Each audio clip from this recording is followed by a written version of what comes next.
Okay. Okay, Okay. you can start. All right. I am Kara James, and we did our presentation on career counseling for LGBTQ plus clients. You can go to the next one. Uh-oh, now it's not wanting to go. Okay, here we go. Okay. So the L in LGBTQ is for lesbian, the G is for gay, B is for bisexual, T is for transsexual, Q is for questioning or queer, A asexual, I intersex, and then you still have a bunch of other sexual orientations. And sexual orientation is a factor in career counseling in the 21st century. The issues for the LGBTQ community in the workplace are discrimination, identity issues, cultural differences in sexual orientation, and counseling interventions.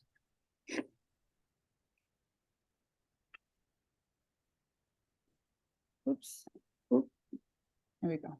So, career counseling for LGBTQ plus clients. The responsibilities for the counselor is to be aware of own bias.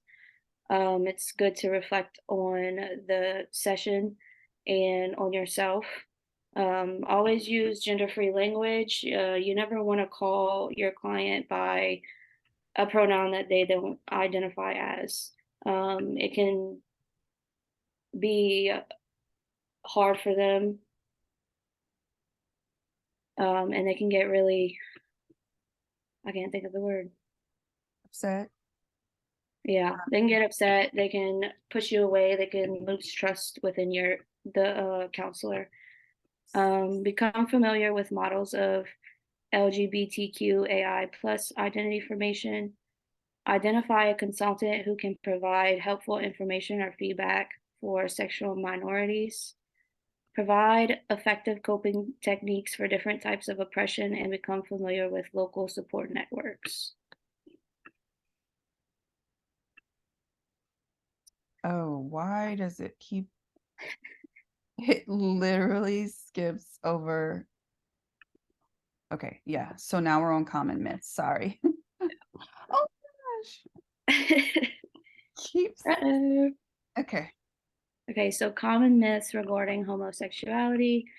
Homosexuality is an illness that can be cured.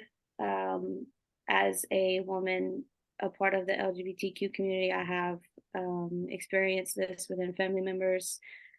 This is definitely not curable thing. People choose to become homosexual. People can have their own opinions on that. Most gay men are effeminate, and most lesbians are masculine in appearance and behavior. Obviously not. I still dress like a woman and I identify as a woman. Most gay couples adopt a male slash female roles in their relationships. This is something that me and my partner deal with a lot within the community. We have people who call me the male and call her the female, and it kind of is something that it just doesn't make me comfortable. I don't like people identifying like me as a male because I have the dominant. um, all gay men are sexually promiscuous. Gay men believe that they are women in men's bodies, and gay women believe they are men in women's bodies. Most gay people would have a sex change operation if they could afford it. Absolutely not. There's a reason why I am a lesbian and I don't want that body part.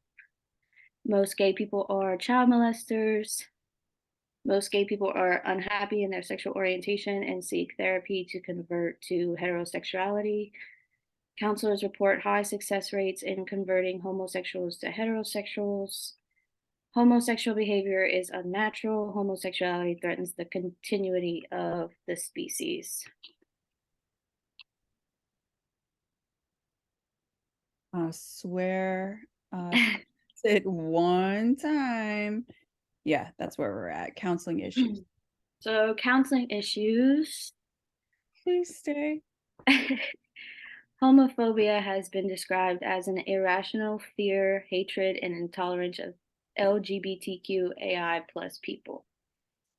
Internalized homophobia is based on beliefs that focus on the rejection of sexual minorities and often expressed by salient messages in one's environment. In early identity development, some sexual minorities who are greatly affected by internalized homophobia reject themselves as appropriate individuals and form a dislike or self hatred for their feelings of attraction to the opposite sex, especially difficult for adolescents. LGBTQA plus adolescents are particularly vulnerable to internal conflicts when coming to terms with their sexual orientation and challenges and threats from their peers and others in society. They are at higher risk of mental health problems, diseases, and substance abuse. Clients who have had their career aspirations limited because of stereotyping, which includes gay men having traditional female jobs like interior decorator or hairstylist. And for lesbians, it may include jobs such as firefighter, truck driver, mechanic, or anything masculine in that area. In the US and in many other countries throughout the world, heterosexualism is considered the only viable lifestyle. There are still states that do not recognize same sex marriages, even though over time, a growing number of Americans have come to favor the marriage of same sex partners. This has an effect that can last a lifetime.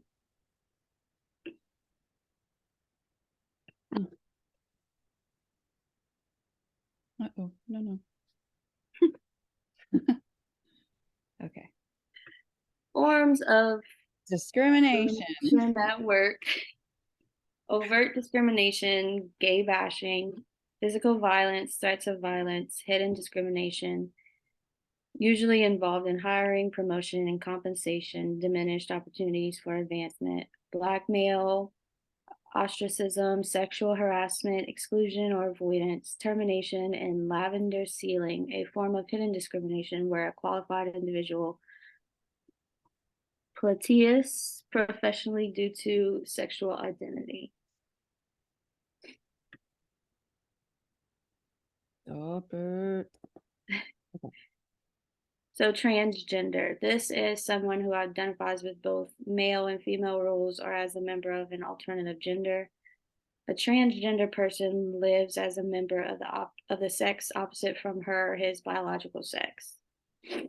Gender identity disorder is used to describe the person who feels trapped in the body that he or she considers to be the wrong sex. Many transgender people are often subject to intense criticism and disapproval, rejection, isolation, and violence. In fact, transgender people experience the highest rate of violence of all the LGBTQAI plus community.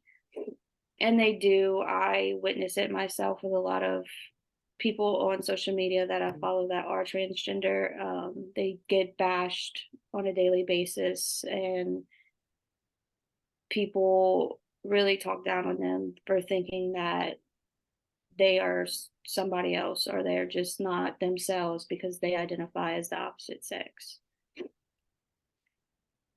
Model or homosexual identity formation. So there are 6 stages. The first stage is identity confusion. The second stage is identity comparison. Third stage, identity tolerance. Fourth stage, identity acceptance. Fifth stage, identity pride. And then your last stage is identity synthesis.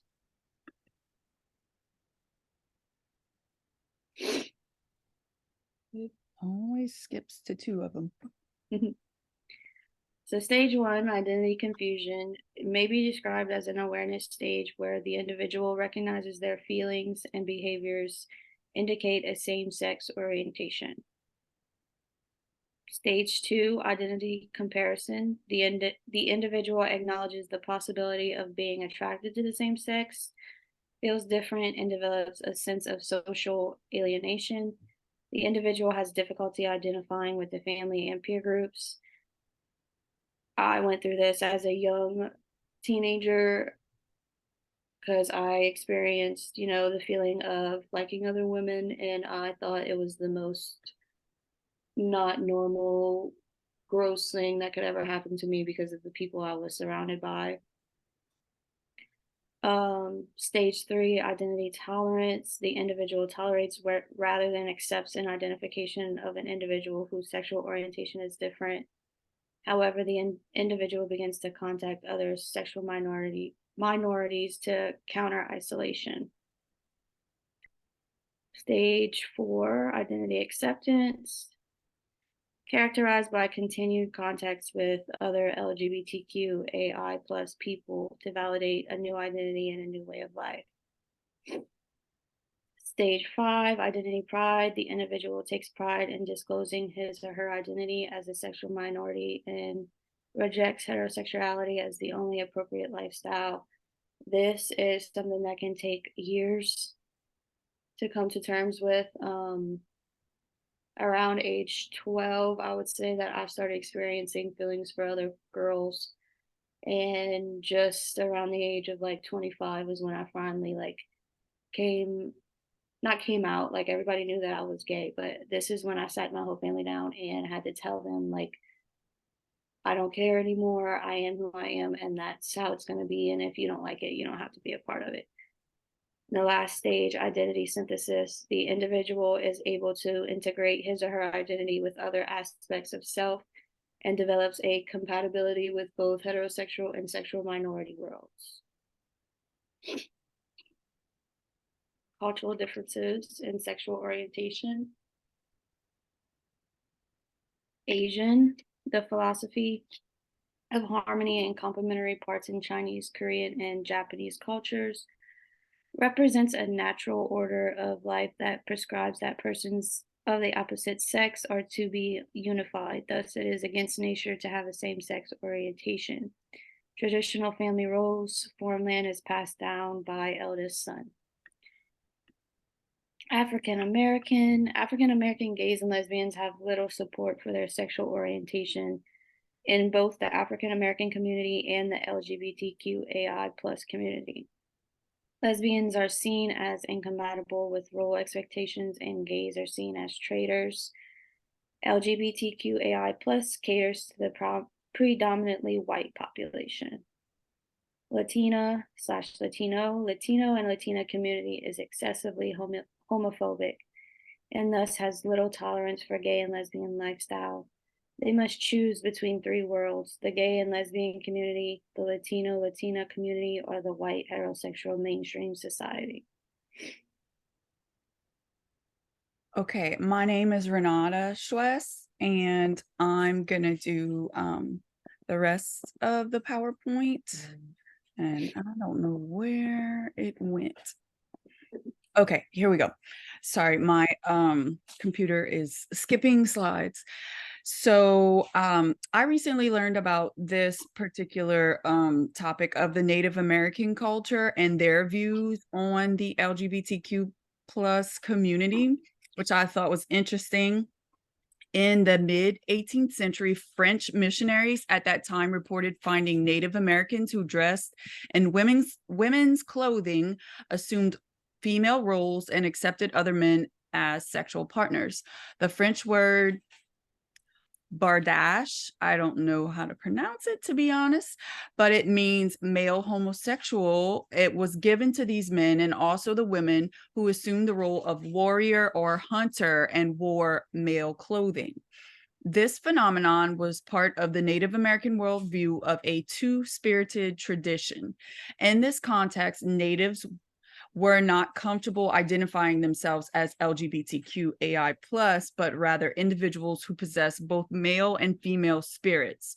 This behavior was not only tolerated, it was well accepted in some tribes. This was evident in the major cultural groups in North America, Mexico, South America, and Alaskan Eskimo. According to the Native culture, the word bardache,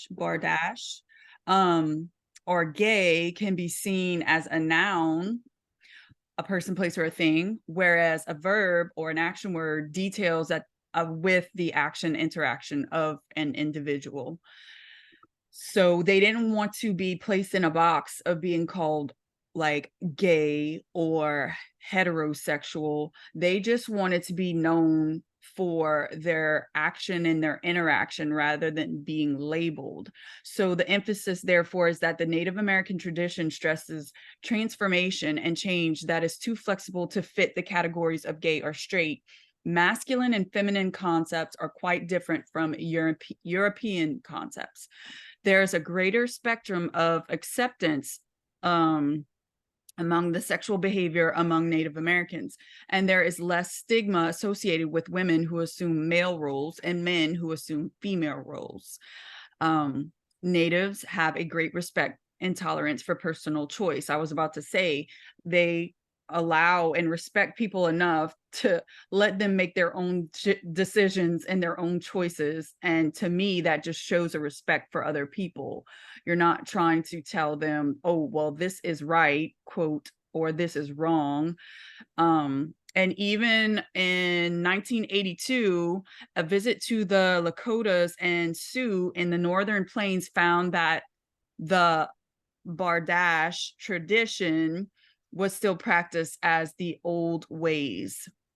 So even as late as 1982, they were still honoring this tradition, this two-spirited tradition of being, a Native Indigenous person.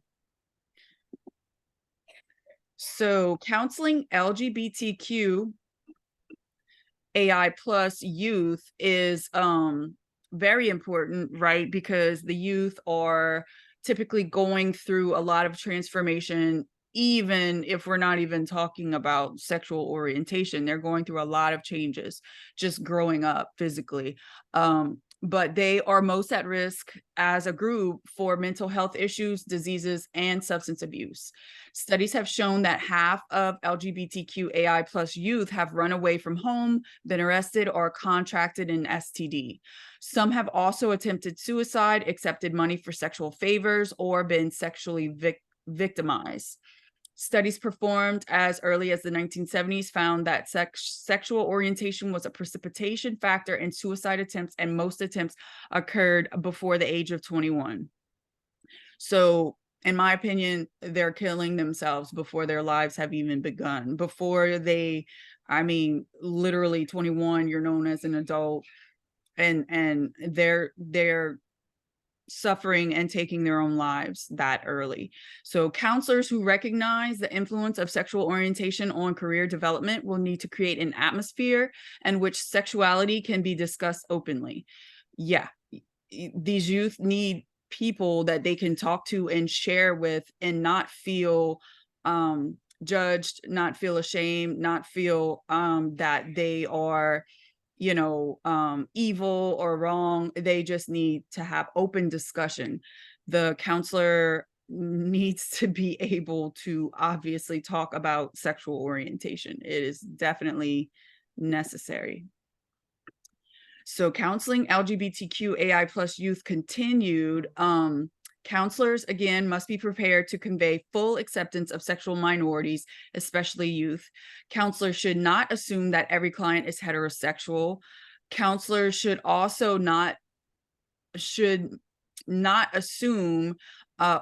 a sexual minority, they shouldn't assume anything about a client as a sexual minority based on stereotypical appearances. So, appearances mean nothing. Appearances, you can't just look at a person and quote judge them by the way they appear. You just can't do that. Because you could be incorrect, and that may offend them, that may upset them, that may make them feel that they're being judged before they get to know one another. Adolescents especially need to feel comfortable expressing sexual orientation issues, right? Because they are going through it. Literally at that time, they need to feel comfortable talking about it. Counselors should always maintain a non-judgmental attitude. Uncertainty, ambiguity, cultural stigma, and fears of the future or viable. Why did you go?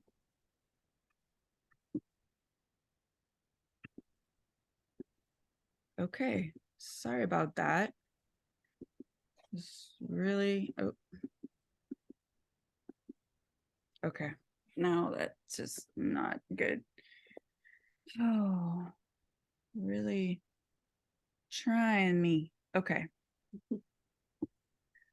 Let me get back to that slide. And we're gonna go from there. Hopefully I can finish in the 6 minutes. Counselors should avoid labeling, as youth are at the age of exploring and searching for answers. That is the whole point. They should be able to explore and search for their own answers. It's not for anyone to tell them otherwise. That's what therapy is. It's an exploration of themselves. It's them learning about themselves, and that's how they're going to be empowered. That's how they're going to learn. And we need to respect and be confidential. Counselors must be willing to mentor gay, straight support groups. They can invite other professionals to become part of the group's activities. And counselors must be prepared to counsel gay youth and their families, because as we all know, living here in the South, a family may become hostile due to shock, denial, or anger and reject the youth. And, you know, that may happen anywhere. Career counseling for LGBTQAI clients. The following 6 stages are designed for sexual minorities and can be included within contemporary career counseling models. Stage 1 is pre-counseling preparation. It requires the counselor to evaluate his or her own awareness of sexual minority worldviews and cultures. Counselors must challenge their own assumptions about sexual orientation. An LGBTQ plus affirmative counseling approach is the basic core of counseling procedures. So, and that looks like number 1, being lesbian, gay, or bisexual is not a pathological condition. It is not a disease. It is not a mental health condition. It is an orientation, and it is solely based on that individual alone. 2, the origins of sexual orientation are not completely known. 3, LGBTQAI plus individuals lead fulfilling and satisfying lives. They are human beings, just like all of us. Number 4, there are a variety of LGBTQAI plus lifestyles. You cannot put people in a box. You cannot label them. 5, an LGBTQAI plus who attends counseling without the desire to change their sexual orientation should, of course, not be forced to change. I've actually heard, I grew up in a religious family, and I've heard of, I think it's called conversion therapy. And the older I get, the more I just, it's shocking that these youth or these young adults or whatever age are being sent to places to try to, quote, change their sexual, quote, preference when it's not a preference. So yes, they should not be forced to change. And 6, LGBTQAI plus affirmative individual and group counseling should be available. Ultimately, it will be the decision of the client whether they would want to go with individual or group counseling. Stage 1, counselors may want to self-administer the multicultural checklist and have their client take the career counseling checklist. So individuals who are LGBTQAI plus ethnic minorities should be perceived as having double or triple minority status. Gender issues may also be included for female clients who are considered as having triple minority status. Stage 2, establishing an affirmative, trusting relationship. As a counselor, you need to build trust, you need to build rapport, you need to get to know that client for who he or she is, with respect and the dignity that that client deserves. Stage 3 is clarifying client identity issues. That involves the client's place on the HIF model, which we just went over. Kara just went over explaining the different stages of that model. Stage 4, identify the variables that could play, that could limit career choice, such as discrimination, bias, or stereotyping. Stage 5, tailoring assessments. The client should be involved in the selection of assessment instruments in a collaborative working relationship. And stage 6 is job search. That's when they will help you build your resume or help you search for that job. So that would be the final stage. And we have 1 minute left. So there currently is no federal policy protecting LGBTQAI plus employees from discrimination, which is horrible. Workplace environments range from supportive to tolerant to ambiguous to hostile, and many LGBTQAI plus believe that even with protections in place, blatant discrimination will still occur. This is why counseling and support groups are so critical to this population. They are at a higher risk of discrimination, not only in the workforce, but also in public or even at home. While the US has made some progress in regards to human rights, such as like, I think I read there's like maybe 5 states that have legalized gay marriage, but there's still a lot to be done. It's still really bad. It seems that LGBTQAI plus rights are coming under attack